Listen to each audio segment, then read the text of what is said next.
Baik, salam sejahtera bagi kita semua. Perkenalkan, nama saya Dwi Rahmawati dengan nomor induk mahasiswa 4512420006 dari program studi Sarjana Ilmu Lingkungan.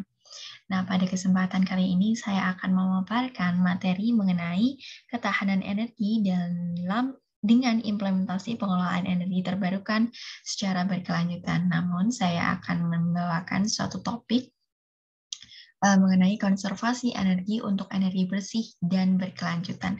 Mengapa saya mengambil topik ini? Karena banyak yang membahas tentang inovasi energi bersih dan berkelanjutan, namun belum membahas tentang konservasi energi ini untuk energi bersih dan berkelanjutan. Baik, untuk pembahasan yang pertama yaitu latar belakang mengapa saya mengambil konservasi ini. Nah, karena secara garis besar kebijakan energi nasional atau KEN berorientasi untuk mewujudkan kemandirian energi dan ketahanan energi nasional.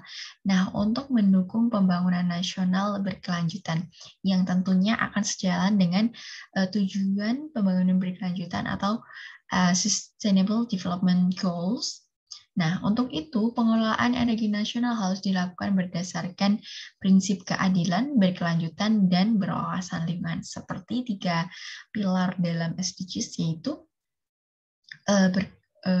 sosial, ekonomi, dan lingkungan. Namun di Indonesia ada satu tambahan, yaitu tata kelola dan kebijakan yang akan berorientasi pada prinsip berkeadilan dalam pengelolaan energi. Baik, namun sayangnya seperti yang diakui dalam dokumen Rencana Umum Energi Nasional atau RUEN yang tercantum dalam Peraturan Presiden Nomor 22 Tahun 2017, saat ini sumber daya energi masih diperlakukan sebagai komoditas yang menjadi sumber devisa negara, belum sebagai modal pembangunan. Nah, karena penggunaan energi ini harus sejalan atau pengelolaan energi ini harus sejalan dengan pembangunan berkelanjutan, maka sedikit kontradiksi bahwa sumber daya energi ini masih menjadi komoditas yang menjadi sumber devisa negara dan belum menjadi modal pembangunan atau sebagai poros ya pembangunan yang bisa mewujudkan tujuan berkelanjutan seperti mengentaskan kemiskinan, ketahanan energi, ketahanan masyarakatnya itu sendiri, dan lain-lain. Nah, terdapat 2 aspek besar dalam kebijakan energi di Indonesia, seperti dimuat dalam dokumen kebijakan energi nasional, yaitu kebijakan utama yang terkonsentrasi dalam kebijakan penyediaan, pemanfaatan, serta cadangan energi, dan yang kedua adalah kebijakan pendukung yang memberi amanat untuk membangun ekosistem penyediaan dan pemanfaatan energi agar penyediaan dan pemanfaatan energi ini dapat menjadi menjadi modal, pembangunan nasional yang berkelanjutan. Jadi jika ditarik secara garis besar, yang pertama itu kebijakan yang terkonsentrasi dalam penyediaan, pemanfaatan, serta cadangan energi dan kebijakan pendukung.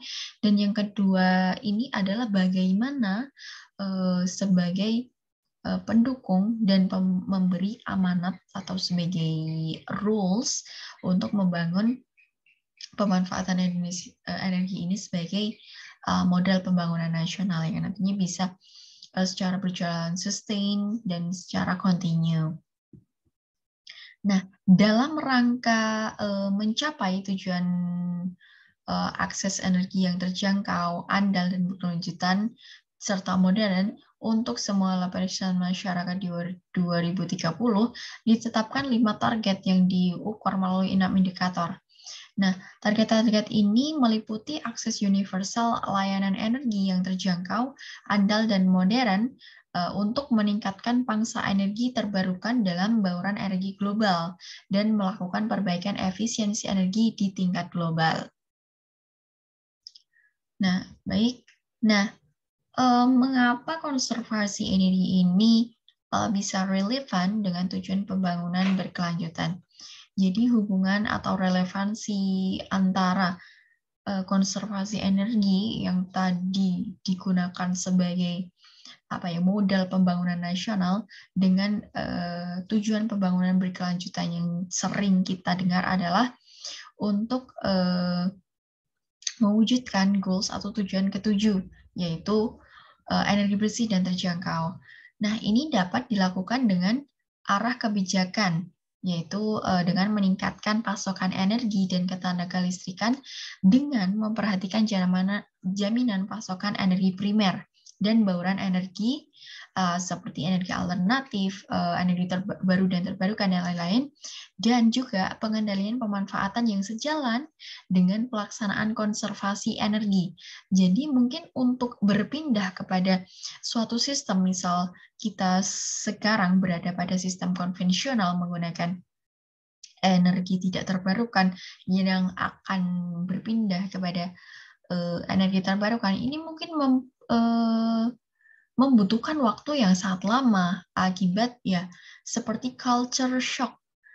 Untuk berpindah kepada satu sistem ke sistem lainnya itu tidak serta-merta bisa dilakukan dalam satu waktu. Ini membutuhkan jangka waktu yang lumayan lama untuk penyesuaian.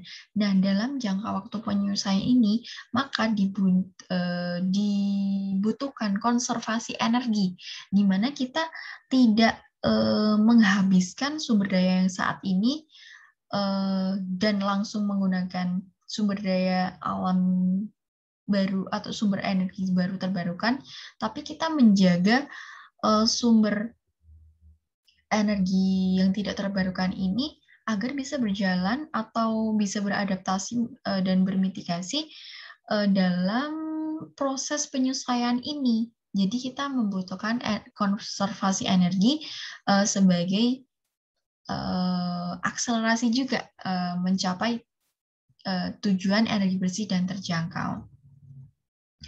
Jadi bisa diambil ke garis besarnya bahwa konservasi energi ini lebih kepada sistem bagaimana perpindahan antara penggunaan energi yang saat ini kita gunakan, ya bisa dibilang kita menggunakan energi yang tidak terbarukan, dan kepada yang berpindah kepada energi yang baru terbarukan, yang lebih efisien, ramah, dan lain. Dan yang selanjutnya adalah meningkatkan peranan energi baru dan terbarukan dalam bauran energi, meningkatkan aksesibilitas energi agar bisa dijangkau di seluruh lapisan masyarakat, dan juga meningkatkan efisiensi penggunaan energi. Seperti itu.